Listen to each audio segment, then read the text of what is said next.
Bismillah, Alhamdulillah, wassalatu wassalamu ala Rasulillah. Understand Quran and Salah the easy way 3-minute series, lesson number 32, in which we will study the last part of Surah ikhlas. By the end of this lesson, we will learn 137 words which occur almost 31,380 times in the Quran. We have studied A'udhu billahi minash shaitanir rajim, Qul huwallahu ahad. Say, He is Allah who is one.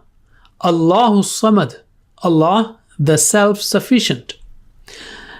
And we will continue now. Lam yalid walam yulad.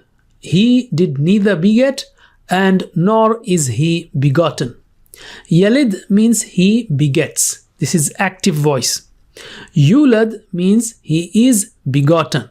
Passive voice. Lam means did not.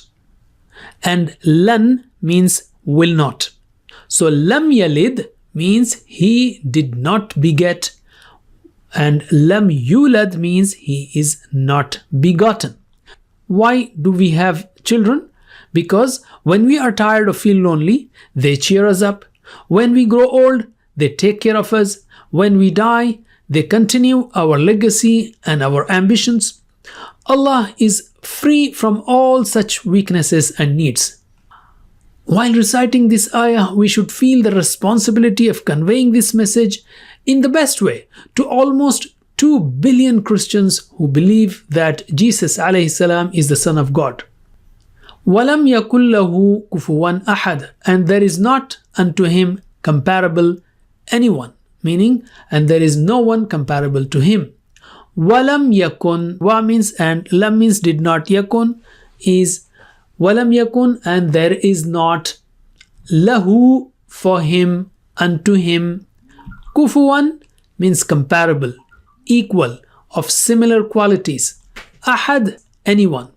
Once a Sahabi told Prophet ﷺ that he loved this surah very much. The Prophet ﷺ said, "Your love of this surah has made you enter Jannah." How can we develop the love of this surah? Here is the first tip. Allah conveyed to us the clean, pure and true and authentic message.